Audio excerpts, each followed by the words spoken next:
पर डाका। जी हाँ, इस 1 घंटे में हम आपको वो हकीकत दिखाने वाले हैं जो कि प्राइवेट स्कूलों में नर्सरी एडमिशन के नाम पर चल रही है। हम आपको वो हकीकत दिखाएंगे जिसमें ईडब्ल्यूएस कोटे में जो गरीब बच्चे जिनकी सीट्स रिजर्व होती है उन पर किस तरह से अमीरों के बच्चों ने कब्जा डाला हुआ है। हमारे साथ इस मुद्दे पर चर्चा करने के लिए स्टूडियो में मौजूद है अशोक अग्रवाल जी, जो कि एक वकील भी है। अग्रवाल जी, हम आपसे बात करेंगे, लेकिन पहले हम आपको हकीकत दिखाते हैं।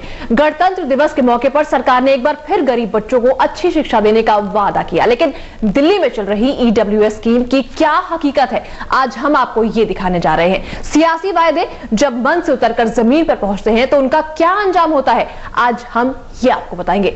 दिल्ली आज तक करेगा एक बड़ा खुलासा कि कैसे मारा जा रहा है गरीबों का हक।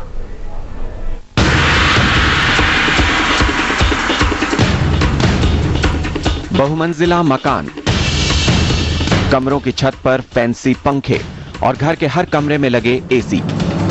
लेकिन आपको जानकर हैरानी होगी कि घर में सुविधा का हर साजो सामान रखने वाले ये लोग प्राइवेट स्कूलों के रिकॉर्ड में बेहद गरीब हैं। इतने गरीब कि अपने बच्चों की फीस भी नहीं भर सकते। ये सरकार की ईडब्ल्यूएस यानी इकोनॉमिकल वीकर सेक्शन योजना में आते हैं। इन लोगों की कमाई 5-6 हजार रुपए महीने से ज्यादा नहीं है और साल भर में ये 1 लाख रुपए भी नहीं कमा पाते।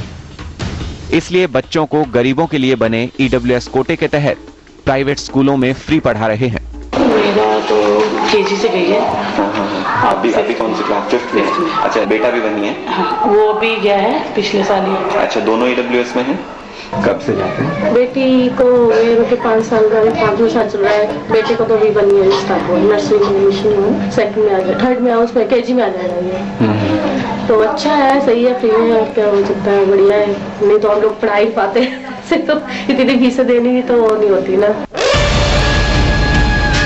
दिल्ली के प्राइवेट स्कूलों में ईडब्ल्यूएस स्कीम की यही सच्चाई है। एक आरटीआई के जवाब में कई प्राइवेट स्कूलों ने अपने यहां ईडब्ल्यूएस कैटेगरी में पढ़ने वाले बच्चों की लिस्ट दी। इस लिस्ट में गरीब बच्चों के सामने जो पते लिखे थे उन्हें देखते ही कोई भी चौंक जाएगा।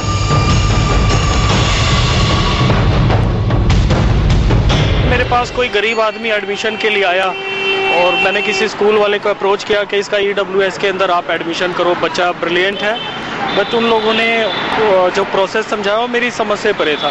उसके बाद मैंने एजुकेशन ऑफ डायरेक्टर में आरटीआई मांगी।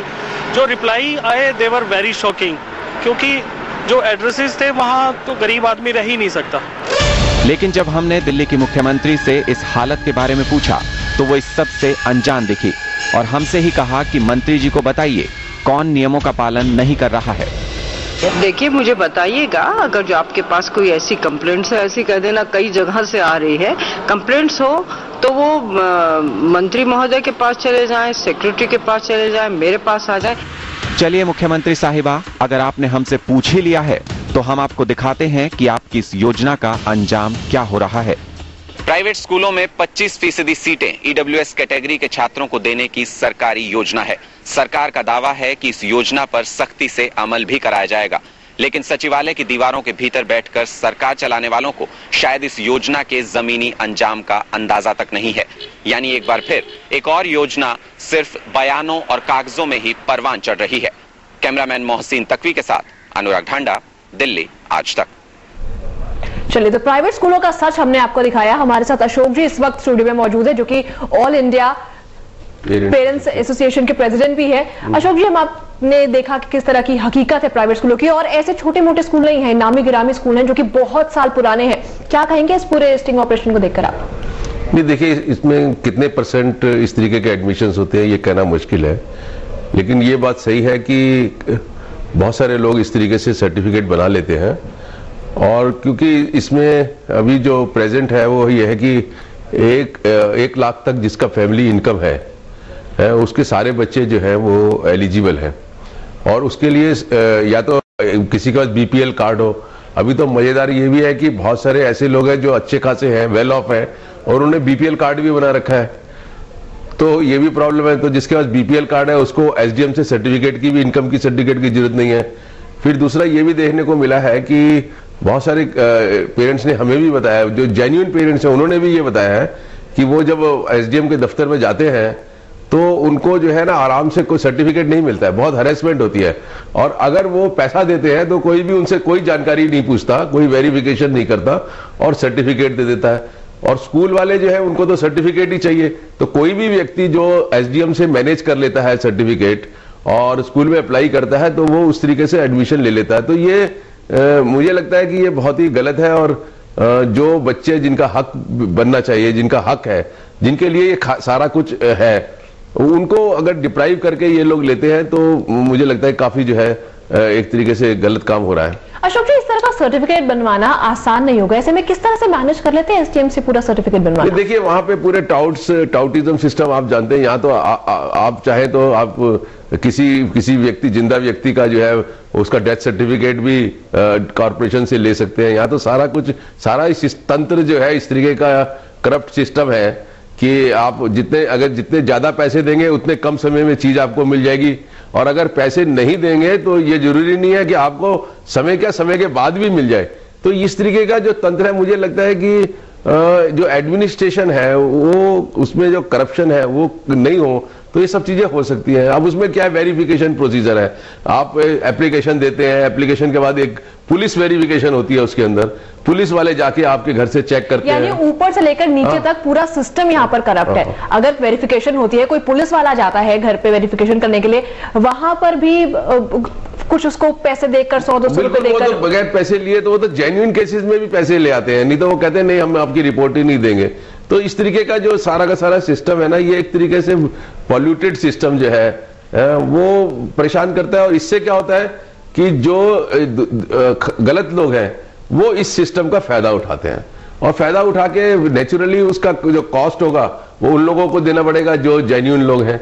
तो इस तरीके से बहुत सारे दाखले अच्छे स्कूलों में, मतलब ये तो जसपाल वाला जो कोर्स स्कूल दिखा रहे हैं ये तो एक मिडिल लेवल का स्कूल है, लेकिन यहाँ पे तो ऐसे भी देखने को मिला है कि बड़े बड़े स्कूलों के अंदर उनके बच्चे जा रहे हैं। तो कोई सिस्टम होना चाहिए, मॉनिटरिंग सिस्टम होना चाहिए।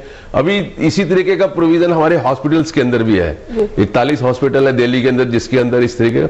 तो सरकार ने एक मॉनिटरिंग कमेटी बनाई हुई है जिसका मैं भी मेंबर हूं, और एक कोर्ट ने भी एक स्पेशल कमेटी बनाई है, उसका भी मैं मेंबर हूं।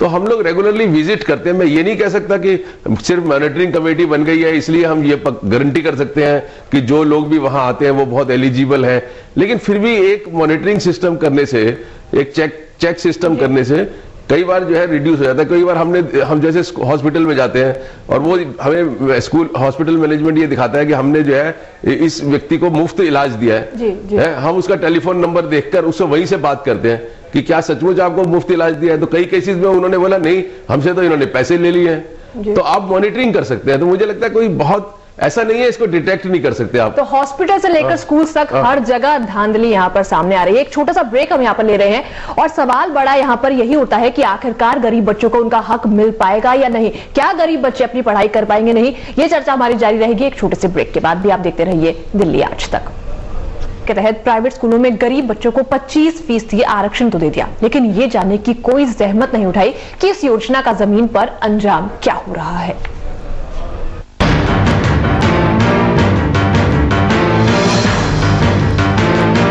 प्राइवेट स्कूलों के रिकॉर्ड के मुताबिक ये लिस्ट उन तमाम गरीब बच्चों की है जिन्हें ईडब्ल्यूएस कैटेगरी के तहत दाखिला दिया गया है।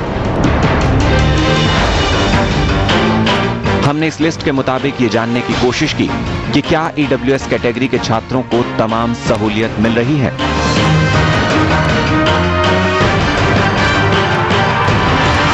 देखिए, मुझे बताइएगा अगर जो आपके पास कोई ऐसी कंप्लेंट्स है, ऐसी कह देना कई जगह से आ रही है, कंप्लेंट्स हो तो वो मंत्री महोदय के पास चले जाएं, सेक्रेटरी के पास चले जाएं, मेरे पास आ जाएं। शालीमार बाग के जसपाल कौर पब्लिक स्कूल की लिस्ट से एक पता चुनकर हम वहां पहुंचे,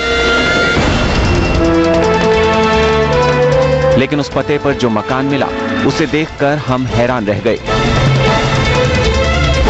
इस घर के दरवाजे से ही आपको इसके आलीशान होने का अंदाजा हो गया होगा। आइए अब आपको अंदर से इस गरीब का घर दिखाते हैं। ये सब देखते जाइए और अंदाजा लगाते जाइए कि 6-7 हजार रुपए महीना कमाने वाला व्यक्ति भला ये सुविधा कैसे जुटा सकता है?